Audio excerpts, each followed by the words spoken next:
Any favorites? Earth caches. Now That those, way how it many keeps people? the moisture.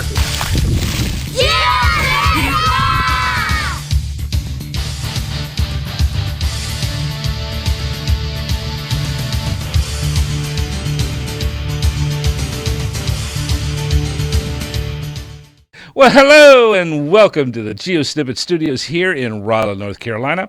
I'm Andy HeadHardHat Smith, and you're watching the GeoSnippits Videos Reboot. Now, we had a fantastic time just recently at GeoWoodstock XI, and was able to meet up with two of the prime stars when it comes into the geocaching community. And of course, we're talking about no other than Sonny and Sandy from the Podcacher Podcast. We were so very excited to meet up with them, and we actually got to do an interview. Let's go and see that interview now. How long have you guys actually been doing the podcast? And where did you go to start with this? Okay, so it started off because I am just a geek. A geek gadget. A gadget. gearhead. A gadget. Yes. Yes. And so I'm not as geeky as him, though. Yeah, Let's well, just say she won't admit to it. She won't admit to it, right? She wants to put off a different face. Right. But honestly, I found out about RSS feeds and podcasts and the ability to do it. At the time, I was teaching part-time at a university, and I saw this as a great educational way for distributing information. And I thought, this is we can get our voices around the world. Let's try it. And I saw, the opportunity to do it for very little. I was listening to other podcasts at the time, and they were talking about how here we're doing it with very inexpensive equipment, and we're getting our voices around the world. And so I started listening to their formats, and I said, "Hey, honey, we ought to do a podcast. Let's just try it. It's kind of neat, And then she was the one who actually came up with the idea to do it about geocaching. And I said, "That's a great idea. We've heard from a lot of people. You got to do it about something you're passionate about, something you have some knowledge about, experience about." Absolutely. And so it was in 2005. Summer of 05.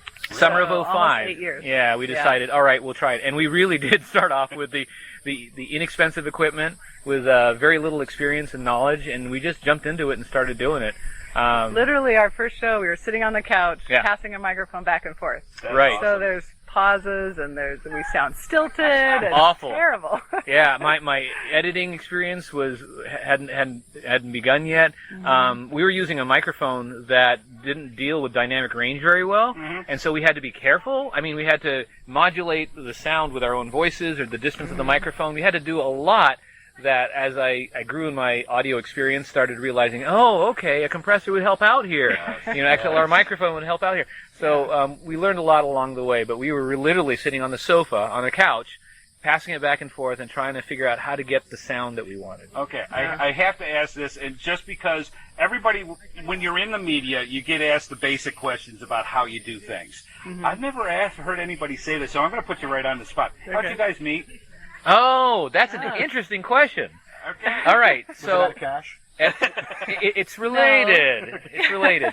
I'm going to try to condense this, and so you don't it have short. a 2-hour-long podcast here. We've done that, so that's okay. Yeah. So I was speaking at some universities in Kazakhstan, and I was there with a team of 10 other people, and we were speaking on various topics, and mine was on educational technology.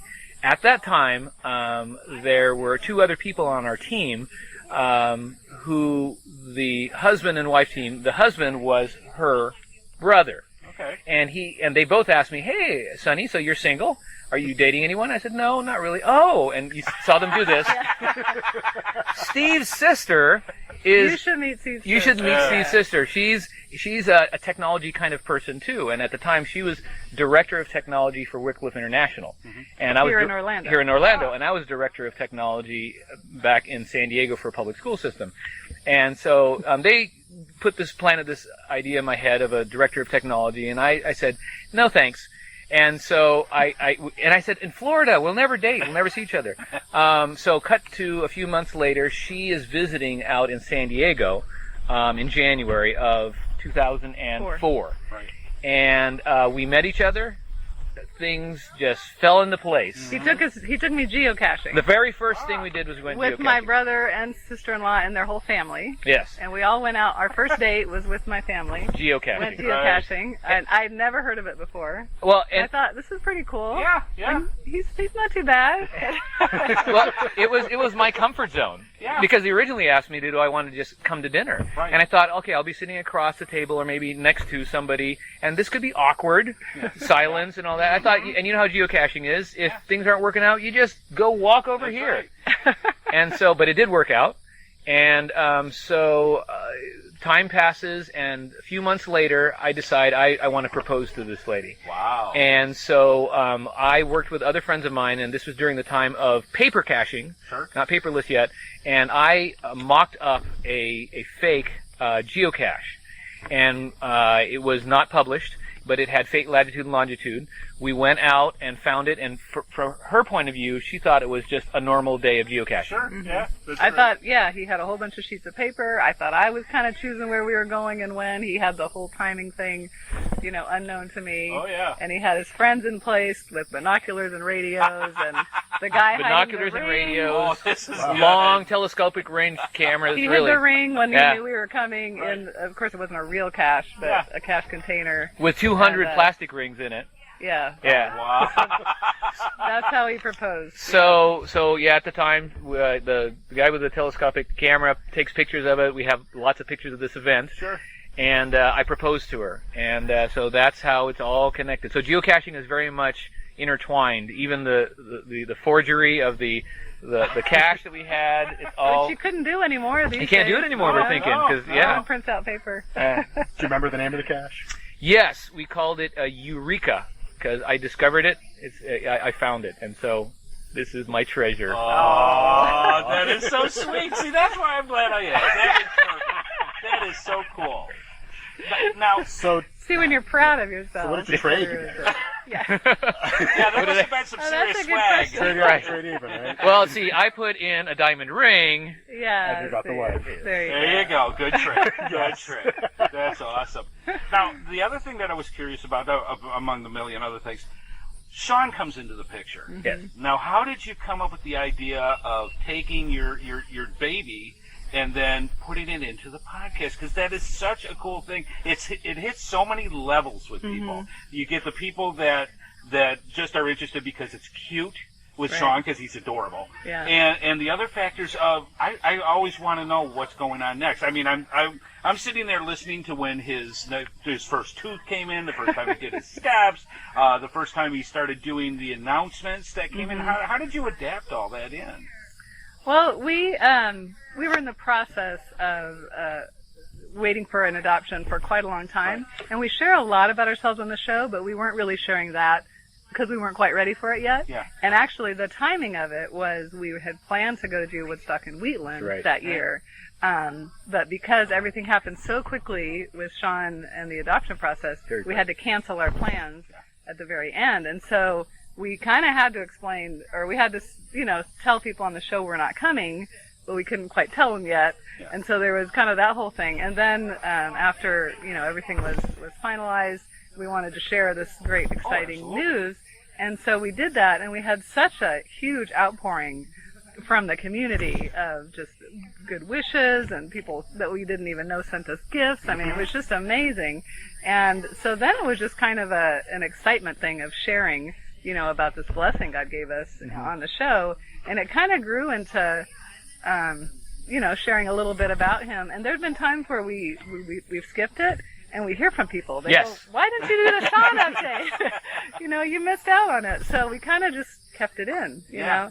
I mean, you guys, and this happens with a lot of things with the folks in the media, you become an extended family. Mm-hmm. And it's like, this is the first time we've met. I've been listening to you guys forever. Yeah. And, I'm just as interested in how things that go on with your lives as I'm sure many other of the viewers are as well. Right. And there is an adaptation to that just makes things so interesting. And just how is it on your end with that? How do you receive all the well wishes, and does it get too much?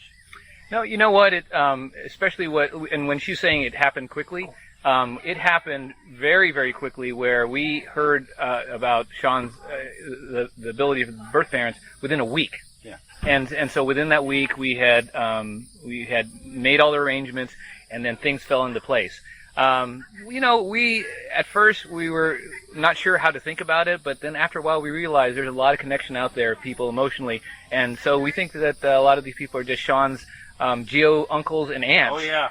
And what Sandy said is absolutely true. If we decide to skip a week and just not keep, because we thought, oh, he's already turning 3, he's turning 4. I'm not sure if people would be interested in this stage. But we realize other people are going through the exact same stage because either as grandparents or as parents. And so I think there's that connection factor that we enjoy sharing. Yeah.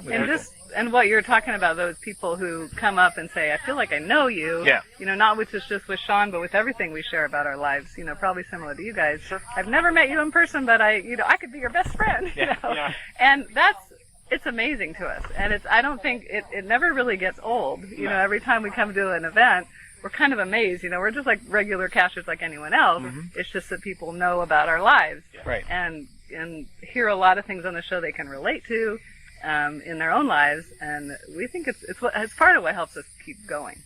You guys probably experience this as well, but it's also the community that you build, because we're sort of the hub for the reason that we happen to do the podcast. But there's fascinating, interesting, marvelous people out there who connect with each other because of the podcast, and they learn about each other. Or they, sometimes I've seen people at our table that they turn and they see each other and they go, "Hey, I've heard your name on the podcast," and "Yeah, you too." And then they connect with each other as though they've known each other as well, because either they've heard their voices or the other person's story as well. I don't know any other activity that has a social network like geocaching. Yeah. There's situations where I'll say, "Boy, I'd love to go to Portugal. Boy, I'd love to go to Ireland." Yeah. Boy, and the next thing I know, I'm getting emails saying, "We will take you to spots that tourists don't even know about, Right. and take you geocaching." Absolutely. And it's an amazing community for something like that. It really It is. Which is really odd, considering most people go out on their own and they're secretive about what they're doing. Yeah. But once you kind of lift the veil of everybody kind of in on the secret, Right. it just becomes one huge family. Oh, Right. Yeah. And then you get something like GeoWoodstock, where everybody gets together that can. And I can't tell you how many people from Europe that have sat there and said, "I want to go so bad," but they can't because of the distance. Right. But they want to get into this too. Right. And it's an amazing thing. So one last thing before we let you go, because it's been a day. Yeah. It has. Is there anything that you have not really talked to people about much in regards that you would like to relate to geocachers? Anything that out of the norm that you may isn't the standard boilerplate, because that's what happens with us. You answer the same questions over and over and over. Anything unusual or new that you'd like to say to the viewers? No, because I think a lot of times our points of view and other people's points of view on our podcast come out, because we think about it during the course of the week, and so if we have a certain perspective, you'll hear my rants about LPCs. Really? Yeah. I don't know if you've ever heard of that before. Somewhere. Once or twice, Yes. maybe. But honestly, I think our perspectives have come out over time, so there's not much that I have held back or thought, we shouldn't talk about that or say about, things like that. So no, that's great. And I think that's the one thing about Podcacher that we try to portray as well, is it's real. It's honest. You can tell it from the heart. And I think people identify with that the best. And that's why you have the audience base that you do. And from one set of geocachers to another, we appreciate that. So thank you so much. Well, thank you. That's great. Okay, so we're going to wrap the show up with that. We want to thank Sonny and Sandy from the Podcacher Podcast. And be sure to make sure you check out their website as well. And guys, thank you so much for having us. We've been wanting to meet you forever. And likewise. This has been Likewise. great. Awesome. All right, thank you so much. Thanks a bunch. Thank you. Well, I'll tell you what, folks, we had an absolute fantastic time meeting up with Sonny and Sandy from the Podcacher Podcast. And if you haven't gone and listened to their podcast before, we highly recommend that you do. Just go to www.podcacher.com and you can get all the information about all their shows. We had a fantastic time. It was so great to finally be able to meet up with them. We hope you enjoyed the interview. Well, this is Andy HeadHardHat Smith here, coming to you live from the GeoSnippits Studios. We hope you come back for more GeoSnippits Videos Reboot. See you out on the trails, folks. Bye-bye.